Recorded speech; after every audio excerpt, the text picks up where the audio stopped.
আক্রমণ শানালেন তৃণমূল নেত্রী মমতা বন্দ্যোপাধ্যায় এবং হাতানোর চেষ্টা করছে ইডির মাধ্যমে বিজেপি, এরকমটাই অভিযোগ করলেন। তোপ দাগলেন মুখ্যমন্ত্রী এই মুহূর্তে বেরোচ্ছেন, যা জানা যাচ্ছে মুখ্যমন্ত্রী এই মুহূর্তে বেরোচ্ছেন, সাংবাদিক বৈঠক করবেন। এখনো পর্যন্ত যা জানা যাচ্ছে আর কিছুক্ষণের মধ্যেই মুখ্যমন্ত্রী বেরোবেন। তবে তার আগে দেখাবো শুভেন্দু অধিকারী, বিরোধী দলনেতা, তিনি কিভাবে তোপ দাগলেন। মুখ্যমন্ত্রী কেন্দ্রীয় সংস্থা, সাংবিধানিক সংস্থার কাজে এর আগেও হস্তক্ষেপ করেছেন। 2021 সালে তিনি নিজাম প্যালেসে ধর্ণা দিয়েছিলেন সিবিআই অফিসে, ফিরহাদ হাকিম, শোভন চট্টোপাধ্যায়, মদন মিত্র, সুব্রত মুখার্জিদের গ্রেপ্তারের বিরুদ্ধে। এবং মুখ্যমন্ত্রী এর আগে রাজীব কুমারের বাড়িতে যখন সারদা মামলা নিয়ে রেড হয় সিবিআইয়ের, সেদিনও তিনি সিপিকে নিয়ে ধর্ণা দিয়েছিলেন ধর্মতলাতে।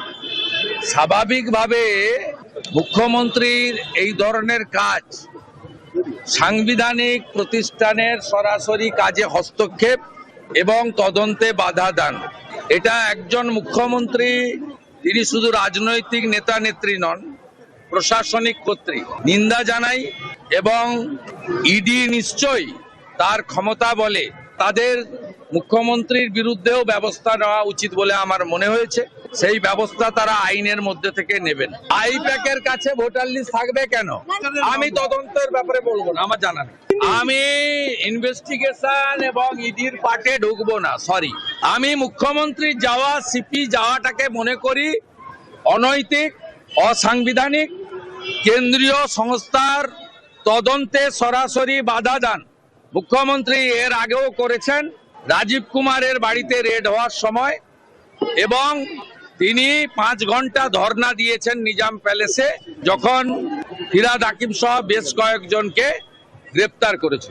এরা মুখ্যমন্ত্রীর অভ্যাসের মধ্যে পড়ে, কিন্তু কেন্দ্রীয় তদন্তকারী সংস্থা তার যে সাংবিধানিক অধিকার আছে সেই অনুযায়ী যদি এই তৃতীয়বারেও এই মুখ্যমন্ত্রী এবং সিপির বিরুদ্ধে ব্যবস্থা না নেন, তাহলে কিন্তু পশ্চিমবাংলায় ভুল বার্তা যায়। মমতা ব্যানার্জি বলছে আমি যদি বিজেপি অফিসে তল্লাশি করি তখন কি হবে? মমতা ব্যানার্জি বলছেন আইপ্যাক কি পার্টি অফিস নেই? আইপ্যাক একটা কর্পোরেট সংস্থা, তাদের বিরুদ্ধে অভিযোগ আছে, তদন্ত করবে, তারা দেখিয়ে দেবে কাগজপত্র, তাদের রিটার্ন ফাইল সবকিছু পরিষ্কার আছে। পরিষ্কার থাকলে তো সবার অফিস বাড়ি তল্লাশির পরে তো গ্রেপ্তার হয়, এমন তো নয়। শেষ করবে। মুখ্যমন্ত্রী তো আমার বাড়িতে সিআইডি পাঠিয়েছিলেন। আমার প্রবীণ বাবা মাকে হেনস্থা করেছেন, সিআইডি পাঠিয়ে 3 বার।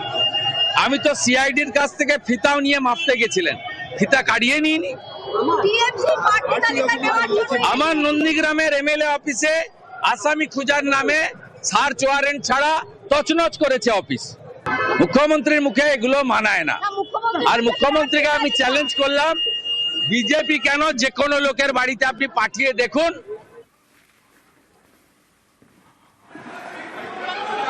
মুখ্যমন্ত্রী মমতা বন্দ্যোপাধ্যায় এখনো আইপ্যাকের অফিসেই, সল্টলেকের আইপ্যাকের অফিসে মমতা বন্দ্যোপাধ্যায় এখনো পর্যন্ত প্রচুর নথি, হার্ড ডিস্ক তুলে দেওয়া হয়েছে তার হাতে, এরকমটাই খবর পাওয়া যাচ্ছে।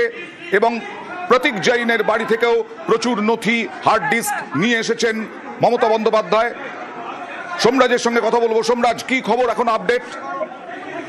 যেটা আপডেট জানা যাচ্ছে যে মুখ্যমন্ত্রী মমতা বন্দ্যোপাধ্যায় এখনো পর্যন্ত ভেতরে রয়েছেন। আর বিভিন্ন যে ডকুমেন্টস গুলি চাওয়া হয়েছিল তার মধ্যে কিছু ডকুমেন্ট পাওয়া গেছে, আরো কিছু ডকুমেন্ট এখনো পর্যন্ত পাওয়া যায়নি।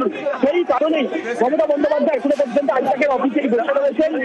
তার গাড়ি যেটি বেসমেন্টে রাখা ছিল সেখানে একটি সাইজ করে দেওয়া হলো গাড়িটি, কারণ মুখ্যমন্ত্রী মমতা বন্দ্যোপাধ্যায় বেরোতে আরো কিছুটা সময় লাগবে। এবং তোমাকে যেটা জানাবো এই মুহূর্তে যে মুখ্যমন্ত্রী গাড়ির ভেতরে আমরা দেখতে পাচ্ছি প্রচুর ডায়েরি, প্রচুর কাগজ সেগুলি রয়েছে।